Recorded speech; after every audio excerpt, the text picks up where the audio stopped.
Hello and welcome. आज का हमारा टॉपिक बहुत डिफरेंट और इंटरेस्टिंग होने वाला है। आज हम बात करेंगे फेम पर। फेम का डिक्शनरी मीनिंग क्या है?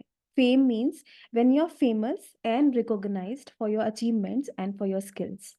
वो किसी के पास भी हो सकता है, जरूरी नहीं है आप एक प्रोफेशनल हो, आप एक हाउसवाइफ हो सकते हो, एक स्टूडेंट हो सकते हो जो वेल नोन है क्योंकि आप अच्छा पढ़ते हो, स्पोर्ट्स में अच्छे हो अपने स्कूल में, या एज ए हाउस वाइफ आप अपना घर बहुत अच्छा चलाते हो, हाउस वाइफ होने के साथ साथ बिजनेस वुमन भी हो। So people recognise you, they praise you. या एक प्रोफेशनल जो अपने काम में बहुत अच्छा है, अपनी कंपनी में बहुत अच्छा है, उसकी प्रेजेस की जाती है, उसकी पहचान है, वो फेमस है। अब एक ये तो बात हुई जब आप अपनी क्वालिटीज के लिए जाने जाते हो। But with growing social media, जहाँ पर कनेक्ट करना या लाइमलाइट में रहना अब इतना मुश्किल नहीं है, वहाँ फेम और डी फेम के बीच में डिफरेंशिएट करना लोगों को या समझ में नहीं आ रहा है या फर्क नहीं पड़ रहा है। जैसे कि बदनाम हुए तो क्या नाम नहीं होगा, इसमें कोई फर्क नहीं पड़ता। Like you are famous but because of notorious reasons. बहुत कम लोग होते हैं जो अपनी अचीवमेंट्स की वजह से लाइमलाइट में रहते हैं फॉर गुड रीजंस। बहुत लोग ऐसे हैं जो बुरी बात की वजह से लाइमलाइट में रहते हैं but they are also famous. वो एस्ट्रोलॉजिकली हम कैसे देखते हैं? अब फेमस होने के कई लेवल्स हो सकते हैं। हमारे मोहल्ले की वो आंटी, हमारी बिल्डिंग की वो आंटी जो सभी इंफॉर्मेशन रखती है और सब उससे कनेक्ट करते हैं इंफॉर्मेशन लेने के लिए, या सबको पता है कि ये आंटी सब कुछ बता देगी, उनके चार्ट में भी फेम के कॉम्बिनेशंस होंगे क्योंकि वो सब सब जानते हैं उनको, वो सबको जानना चाहते हैं। या आप एक बड़े स्तर पर फेमस हो, मीन्स सिर्फ अपनी कम्युनिटी में फेमस नहीं हो, आप ग्लोबली रिकॉग्नाइज किए जाते हो। उसके लिए एक डिविजनल चार्ट है जो बहुत काम में आता है। चलिए समझते हैं एस्ट्रोलॉजिकल व्यू पॉइंट फेम का। चार्ट देख के हम कैसे बता सकते हैं कि इस नेटिव को फेम मिलेगा। अब फेमस होने का मतलब ये नहीं है कि आप बहुत कनेक्टेड हो सबसे, इसलिए आप फेमस हो। आप एक अलूफ पर्सनालिटी भी हो सकते हो और फेमस हो क्योंकि आप अपने काम की वजह से जाने जा रहे हो। सो इसमें लगन के साथ साथ 10th हाउस और 10th लॉर्ड भी इंपॉर्टेंट, शायद ज्यादा इंपॉर्टेंट हो जाते हैं। चलिए स्टार्ट करते हैं। सो फेम, एस्ट्रोलॉजिकल व्यू पॉइंट। सबसे पहले फेम किसको मिलता है? हमें मिलता है, लगन को मिलता है। तो उसके लिए लगन लॉर्ड बहुत स्ट्रांग होना चाहिए। ये अच्छा होगा अगर लगन लॉर्ड वेल प्लेस्ड है, डिग्निफाइड है 3, 6, 10, 11 हाउसेस में, उपचे हाउसेस में, because you are ready to come out of your comfort zone and prove yourself. Supportive houses कौन से होते हैं? सपोर्टिव हाउसेस होते हैं केंद्र। इन सबको डिवाइड करके हम समझेंगे कि 4, 7, 10 इनमें डिफरेंस क्या है और ये फेम में किस तरह से कंट्रीब्यूट करते हैं। तो सपोर्टिव हाउसेस और लॉर्ड्स कौन से हैं? केंद्र और त्रिकोणा। त्रिकोणा सिर्फ सपोर्ट करते हैं, वो फेम हाउसेस नहीं है। वो कैसे, वो भी आगे बात करेंगे। उसके बाद इन सब हाउसेस में अगर लगन लॉर्ड वेल प्लेस्ड है, अच्छे कॉम्बिनेशन में है, अच्छे योगास में है, तो फेम मिलने के चांसेस बहुत ज्यादा होते हैं। अब केंद्रास को अच्छी तरह से समझते हैं। केंद्रा हमने क्यों लिया है? 4th हाउस का मतलब होता है मासेस, 4th हाउस का मतलब स्टेट गवर्नमेंट भी होता है, 10th हाउस का मतलब होता है सेंट्रल गवर्नमेंट, और वो फेम को दिखाता है। जब भी लगन लॉर्ड 10th में जाता है या 10th लॉर्ड का टाइम पीरियड आता है तो मैक्सिमम फेम मिलने के चांसेस मिलते हैं, और दशा भी वही चल रही होती है। अब 7th हाउस भी people we come across in our life, पर 7th ऑपोजिशन को भी दिखाता है। तो जितना 4th और 10th सपोर्टिव है, स्पेशली जब 4th लॉर्ड या 10th लॉर्ड लगन लॉर्ड के मित्र होके लगन लग्नेश को एक योगा में इन्वॉल्व करते हैं, तो फेम मिलने के चांसेस बहुत ज्यादा होते हैं जब आप मास लेवल पे रिकॉग्नाइज किए जाते हो। 7th के साथ क्या प्रॉब्लम आती है कि 7th ऑपोजिशन में जाता है। जैसे 159 हमारी लीनिएज को हमें दिखाते हैं। Like if you have strong 159 तो आपकी लीनिएज अच्छी होगी। If you have strong 3, 7, 11 it means कि आपके ऑपोजिशन के लोग अच्छे होंगे। जैसे लोगों में आप उठते बैठते हो वो अच्छे हैं, और वो अगर आपको सपोर्ट कर रहे हैं, that can be reason for your fame and for your growth. अभी 1st हाउस भी अच्छा, अगर हम बोलते हैं कि लगन लॉर्ड लगन में है तो वो अच्छा है, पर वो पीड़ित नहीं होना चाहिए, पहली बात। दूसरी बात, लगन लॉर्ड जब लगन में होता है and not well connected with other planets, और फेम होने के, फेमस होने के योगा है, तो क्या होगा कि आप हो सकता है फेमस हो but you very aloof like and content by yourself. तो यहाँ पे उनको ये ध्यान रखना चाहिए, या इस चीज में कॉशियस होना चाहिए कि वो खुद में ही इतने इन्वॉल्व ना रह जाए। अब त्रिकोणा हाउसेस, त्रिकोणा में जो फिफ्थ हाउस है, अगर वो इन्वॉल्व होता है या हेल्प करता है, क्योंकि त्रिकोणा हमेशा मित्र होते हैं, बेनिफिशियल लॉर्ड्स होते हैं, बेनिफिशियल हाउसेस होते हैं, तो फिफ्थ में आप अपनी बुद्धि लगाते हो आगे बढ़ने के लिए, ग्रोथ के लिए। कुछ भी प्लेटर पे नहीं मिलता, दिमाग लगाना पड़ता है। नाइन्थ अच्छा लॉर्ड है, भाग्य का स्वामी है, नाइन्थ हेल्प करता है, तो वो फेम की तरफ लेके जाता है, आपको इजिली लेके जाता है। मतलब कि आपने थोड़ा सा काम किया, 10% 20% काम किया, और भाग्य ने भी साथ दिया। 11th हाउस को वैसे भी फेम और रिकॉग्नाइजेशन के लिए माना जाता है, डिजायर एंड विश फुलफिलमेंट का हाउस है। तो ये तो हुआ हाउस और हाउस लॉर्ड की बात। आगे बात करते हैं। जैसे मैंने पहले भी बोला कि लगन से ज्यादा इंपॉर्टेंट टेंथ होता है, क्योंकि हम अपना सिर्फ अपनी वजह से नहीं, अपने कर्मों की वजह से ज्यादा जाने जाते हैं। It's not how we present ourself, वो एक टाइम के लिए हम करेंगे, पर लंबे समय तक अगर हम चाहते हैं कि लोग हमें जाने या हमें अप्रिशिएट करें, या हमें they are not liking us और लाइकिंग अस, हमें याद रख रहे हैं, अपने दिमाग में रख रहे हैं, तो उसका रीजन टेंथ हाउस ही होता है। टेंथ हाउस और टेंथ लॉर्ड का लगन में जाना, नाइन्थ में जाना, इलेवेंथ में जाना, अच्छे योगा में इन्वॉल्व होना, वो भी रिकॉग्नाइजेशन और पहचान देता है। आगे फेम हाउसेस के बाद अब हम बात करते हैं कि फेम के सिग्निफिकेटर्स कौन है। वो हैं सन और मून। सन और मून दोनों ल्यूमिनरीज हैं, पर इस केस में मून जो है वो पक्ष बली होना चाहिए। अगर कृष्ण पक्ष का भी है तो एटलीस्ट उसमें जान होनी चाहिए। कभी मून ब्राइटर हाफ में तो होते हैं, पर उनमें इतनी जान नहीं होती है। उसके बाद जुपिटर और वीनस। बेसिकली मून और जुपिटर सिग्निफिकेटर ऑफ फेम है। सन और वीनस के साथ क्या है, ये दोनों अकेले नहीं रह सकते, इनको लाइमलाइट पसंद है। सन वैसे भी जहां बैठते हैं वहां रोशनी लेके आते हैं, वहां उजाला करते हैं, और वीनस भी ब्राइटर स्टार है।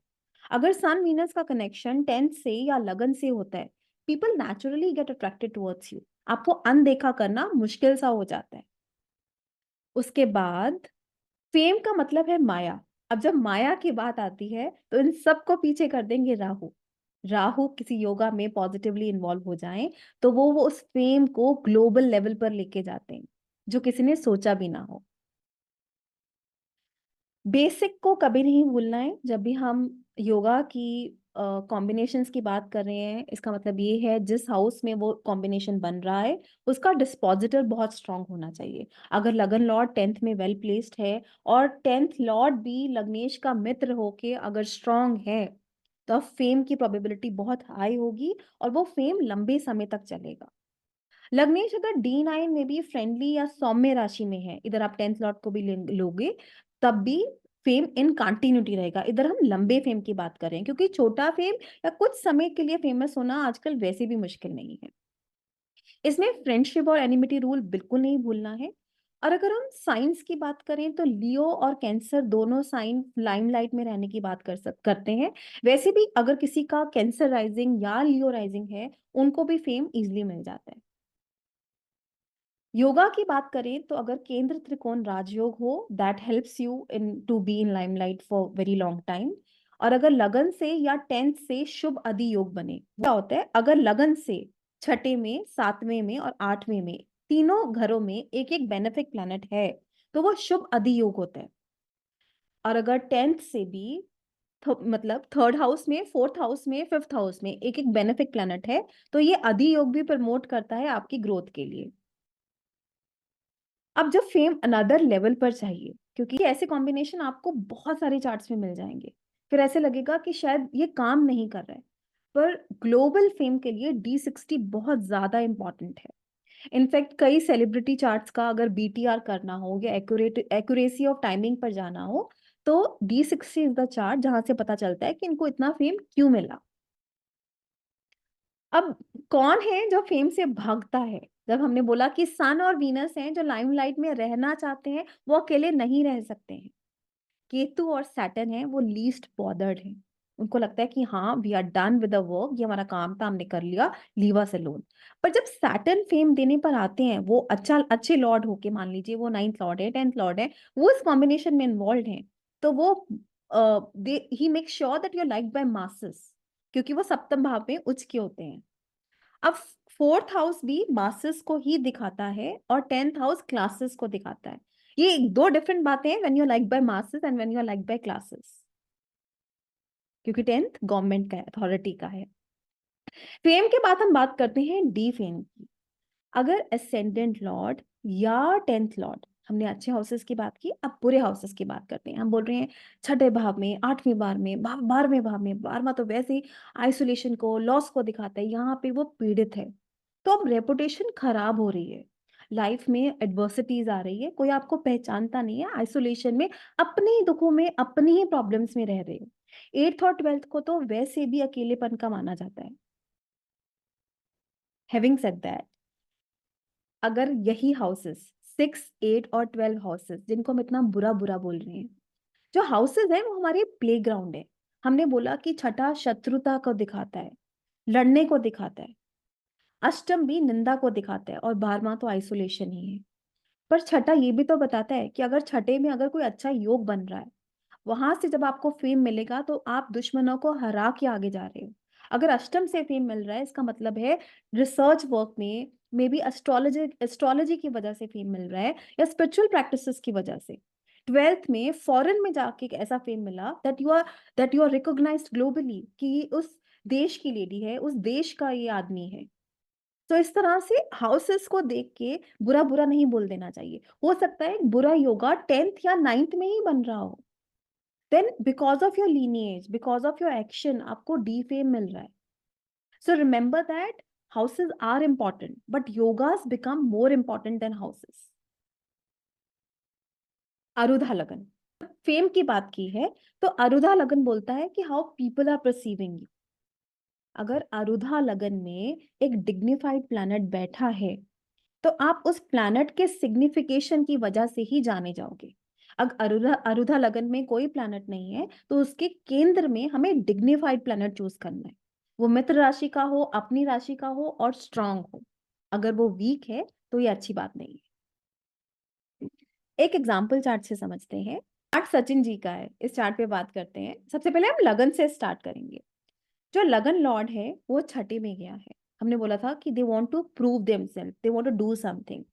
छठे में जाके वो माया के सिग्निफिकेटर राहु के साथ हैं, जो उनके 10th हाउस को भी देख रहे हैं। लगन को जुपिटर और मंगल देख रहे हैं। जुपिटर इस कुंडली के लिए भाग्य के स्वामी है, मंगल पंचमेश है। इसका मतलब है मेरे पंचमेश और नवमेश सप्तम में बैठ के, जो हमने एक सपोर्टिव हाउस बोला था, उधर बैठ के मुझे देख रहे हैं। ठीक है, पर मैंने ये भी देखा जो जुपिटर है वो नीच के हैं, और जो मंगल है वो उच्च के हैं। इसका इसका मतलब ये है जो मंगल है वो जुपिटर की नीचता में कमी लेके आ रहे हैं। मैं भाग्य के भरोसे नहीं हूँ, मैं अपना कर्म कर रहा हूँ, क्योंकि मैं 10th लॉर्ड हूँ। मैं अपनी बुद्धि लगा रहा हूँ। पंचम ऑल्सो स्टैंड फॉर स्पोर्ट्स, और मंगल सिग्निफिकेटर हैं स्पोर्ट्स के। वो उच्च के होके सप्तम में भाग्य की परवाह किए बगैर मुझे देख रहे हैं। So I am more involve in my deeds and action then relying upon my भाग्य। भाग्य से सफलता नहीं मिली है, मैंने यहाँ बहुत मेहनत की है, क्योंकि 10th लॉर्ड है मंगल। अब जो 10th हाउस है वहां पर सन और वीनस है। वीनस 4th लॉर्ड भी है और 11th लॉर्ड भी है। 4th जिनको हमने मासेस के लिए लिया था, और 11th रिकॉग्नाइजेशन के लिए लिया था। ये दोनों नेचुरल सिग्निफिकेटर्स हैं फेम के। और सन यहाँ उच्च के भी हैं, और लग्नेश के मित्र भी हैं। सन जिस राशि में बैठे हैं, सूर्य और शुक्र जिस राशि में बैठे हैं, वो राशि अधिपति भी उच्च का होके दशम को और लगन को वापस देख रहा है। ये सब रीजन थे उनको ग्लोबली फेम मिलने के। पर हमने बात की थी कि हमारे लिए फ्रेंडशिप और एनिमिटी बहुत इंपॉर्टेंट है। जुपिटर फ्रेंड है, मार्स फ्रेंड है, माना। सन फ्रेंड है, स्ट्रांग है, माना। पर वीनस मुझे क्यों हेल्प करेगा? वीनस तो लग्नेश का मित्र नहीं है, वो दशम में आके दिक शून्य है, वो सूर्य के साथ है। वीनस का कंट्रीब्यूशन ये है, वो एक अच्छे योगा में इन्वॉल्व है। पर क्या सन वीनस को स्पॉइल करने देंगे कुछ भी? नहीं, क्योंकि वो लग्नेश के मित्र हैं, वो ज्यादा स्ट्रांग है, वो दिग्बली हैं। तो यहाँ पर सूर्य की बात ज्यादा चलेगी एज कंपेयर टू वीनस। अगर हम इनके आरुधा लगन की बात करें, तो इनका लगन लॉर्ड छठे में है। छठे से छठा हुआ 11th हाउस, जहां पे टॉरस राशि पड़ती है। तो टॉरस इनका आरुधा लगन हुआ, जहां पे शनि डिग्निफाइड बैठे हैं। शनि मित्र राशि के हैं, और वो जुपिटर से राशि दृष्टि से एस्पेक्टेड भी हैं। इसलिए वो शनि के ट्रेट्स की वजह से जानेंगे, जो है कंसिस्टेंसी, परसिस्टेंट एफर्ट, और मेहनत करके आगे आए। और इनको जो फेम मिला था वो मैक्सिमम फेम मार्स के टाइम पीरियड में मिला था, जो कंटिन्यू रहा राहु के टाइम पीरियड में भी। I am just holding on for 2 seconds for south Indian version.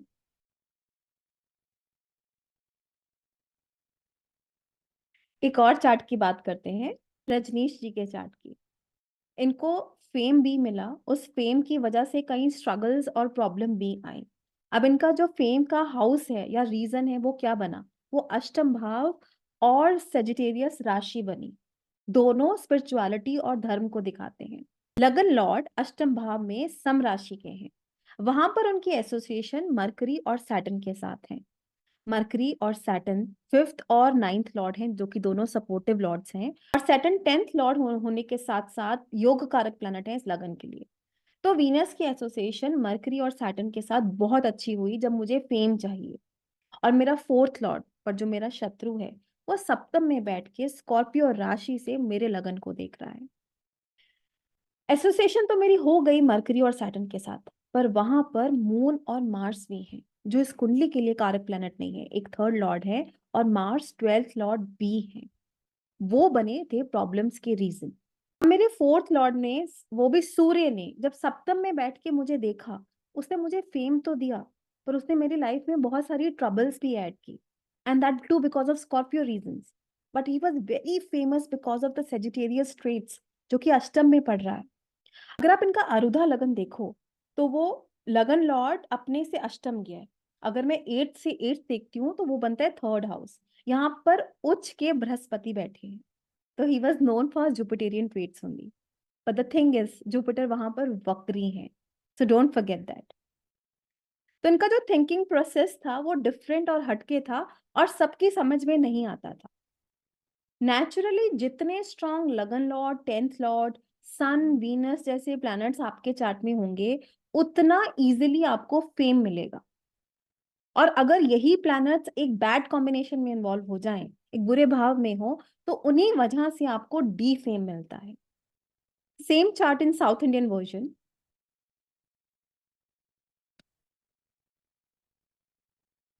आज आपको ये बेसिक तो जरूर पता लग गया होगा कि किसी के चार्ट में देख के कैसे बताएं कि ये फेमस हो सकते हैं, ये this person will be liked और not liked by many for whatever they do और whatever they are. Thank you so much.